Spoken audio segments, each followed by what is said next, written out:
Good afternoon, everybody.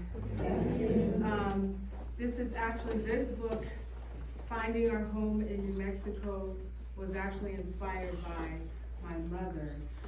She constantly tells me stories, even my father who has passed away, but they have always made sure that we knew our history.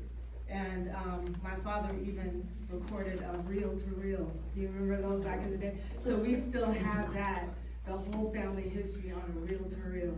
So I recently moved here from California, and all the stories that I hear constantly and just being immersed in everything inspired me to write Finding Our Home in New Mexico, and then led to The Joy of Juneteenth in New Mexico.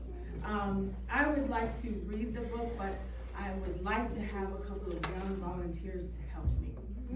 So since it is a children's book, I see a bunch of young people, and I would like to have at least two of you guys, and they're like one sentence pages. I am so excited. Please come forward. If we get more than two, come on.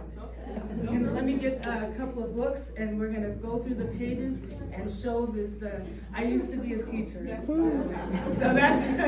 So I love to get my kids learned having fun. And that's what I always had in my classroom. They didn't even realize. I taught 5th grade. All of my 5th graders left knowing their times tables. They should have learned them in 3rd grade. And a lot of them didn't. So I said, if you're going to be in my classroom, you're going to leave here knowing all your times tables to 12, and you're not going to give me a 4-sentence paragraph. We write 6-sentence paragraphs in this class. So saying that, I always like to get young people involved.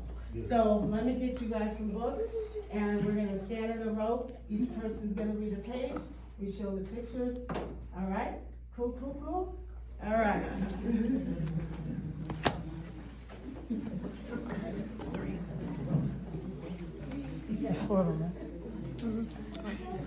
I'll start it, and then you guys stand in a row of however you want to go, and we turn the page and follow along, and we show the pictures to our audience. Cool?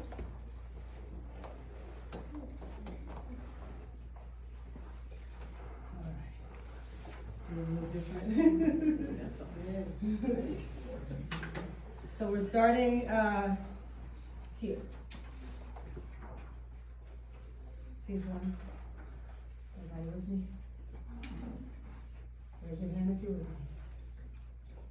All right, cool. We're all together. Okay. The joy, finding our home in New Mexico. Introduction. The story of Black settlers in New Mexico is one of courage, resilience, and determination. Despite facing immense challenges and discrimination, they created a community that thrived and contributed to the growth of the region. This book aims to explore the history of these settlers through their struggles, triumphs, and enduring legacy.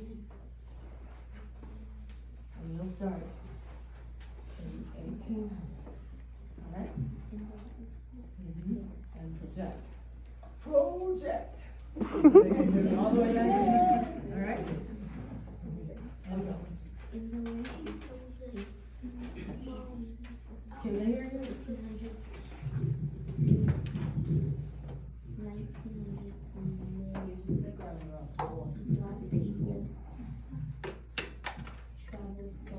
Georgia,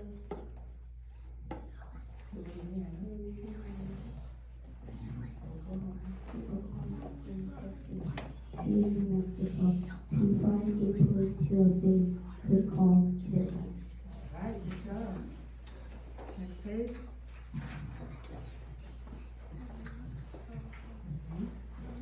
They were called Joel Taylor, and we traveled many miles in search of a better life. They settled in a town that they named Blackwood. And the small town in New Mexico began to flourish.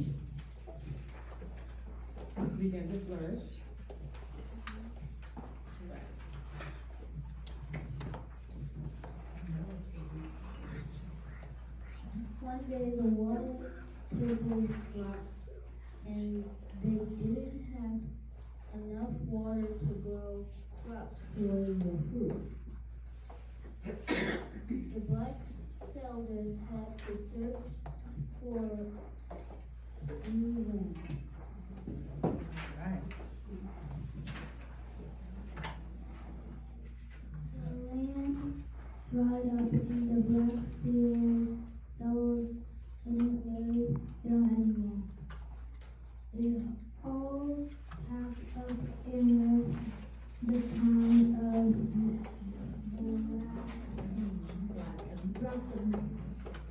Right. Let's give them a hand for the first round. You're doing great, right? That's how we create readers. They constantly read. You need to constantly read. You gotta practice reading, right? That's how you get better. That's awesome. They traveled further down the road on their way to their new home. They stopped in a town that is now called Vado, New Mexico.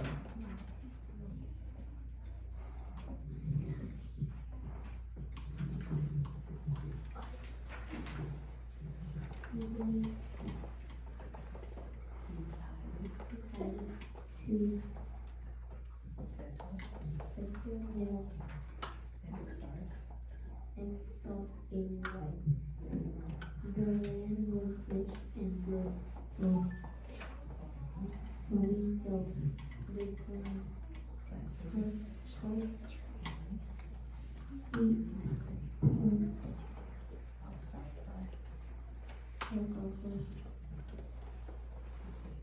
potatoes and many other vegetables.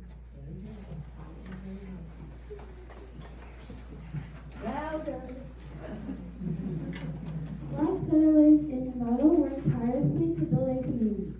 They built houses that were made out of wood and a goat. Many of the houses were covered with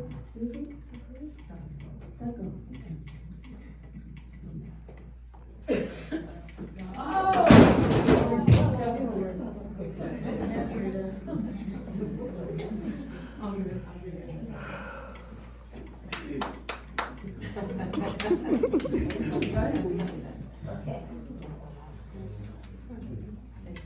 They set up a few churches and everyone gathered there on Sundays and other days of the week. They started a school and named it Paul Laurence Dunbar. Paul Laurence Dunbar was a famous black poet. Thank you, guys.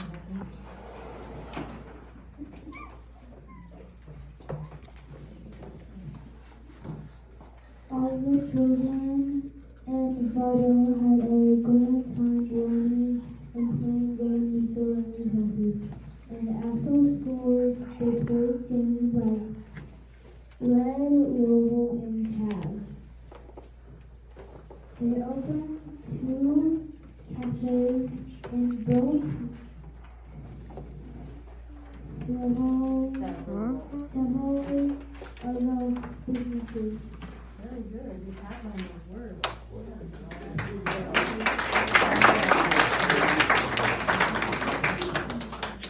One of the cafes was also an ice cream parlor. The town's auto repair shop was a fun place for the men around town to gather, talk, and laugh.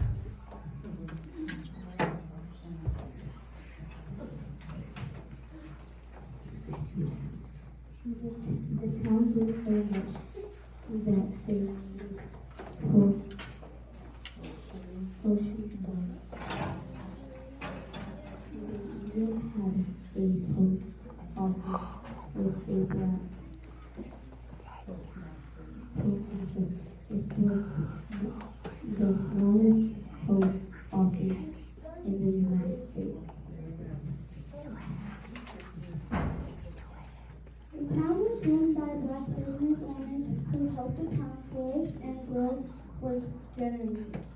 Though many people of the black settlers have passed on, a few of their streams will still live there.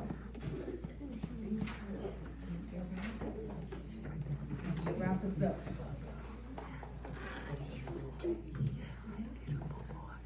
Malden, New Mexico was once a flourishing black town that still exists today. All right, Val.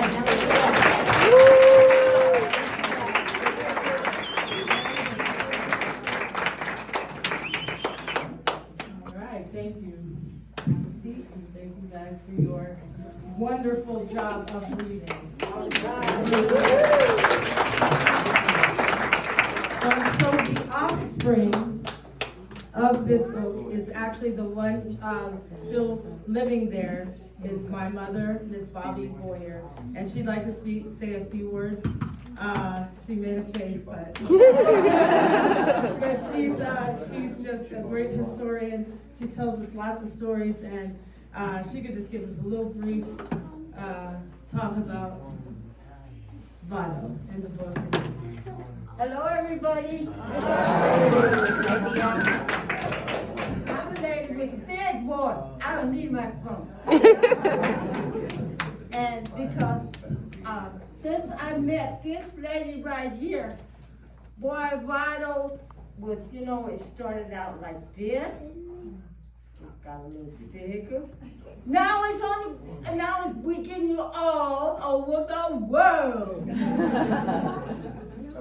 And it was basically, she probably heard some of these statements before, but anyway, it was basically a black town because, the black community got tired of down south and all of this stuff that was going on with it. They say, let's see if we can find us somewhere to go where we can have a little more freedom, where we can grow, where we can own something, where we can be ourselves. And that's what happened. They came from Georgia, Alabama. You all know the states. I don't have to name you the southern states. They came from all these states. Now, I'll tell you one, like I said, I got a million little stories, but I won't try to tell you all of them. One of my husband's grandfather, he worked on the train. That was one of the things they let us work on the train because, you couldn't see us too much on the train. You working in that room, where you aren't seen.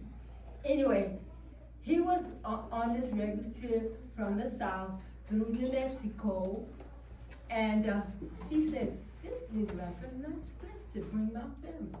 It looks, peaceful.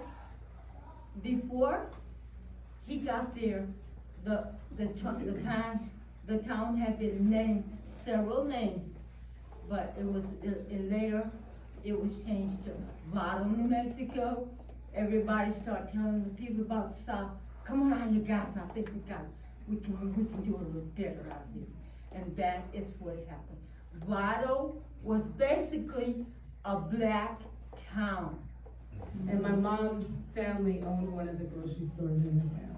That's actually where my parents met. Now, I just want to make two more statements, because like I said, I can tell this story with enthusiasm. As a matter of fact, a man invited me. He said, do you go around the country telling this story? I said, no, sir. This lady, which is Miss Cargill, started this, and she asked me to come up and speak. And he said, well, I own a group of people, and they would be interested. I think it was Connecticut. He was going to take me from New Mexico to Connecticut. I said, sir, no, I'm not a professional speaker. We're just trying to upgrade, tell you something about New Mexico, which a lot of people don't know about. Anyway, my previous point was New Mexico, and as this one guy told me while I was speaking, he said, you're a good speaker and you're a comedian too. So I'm gonna tell you. In our little town, there were 3 white families, one on each end and one in the middle. And the one in the middle, they owned like a store where you could buy clothes, food, you know, anything.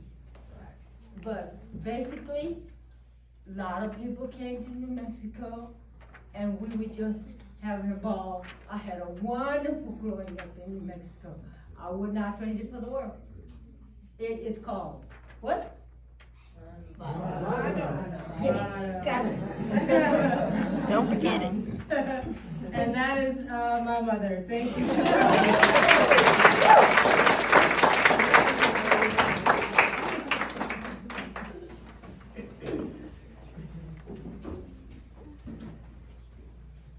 And now introducing Miss Doris Hughes.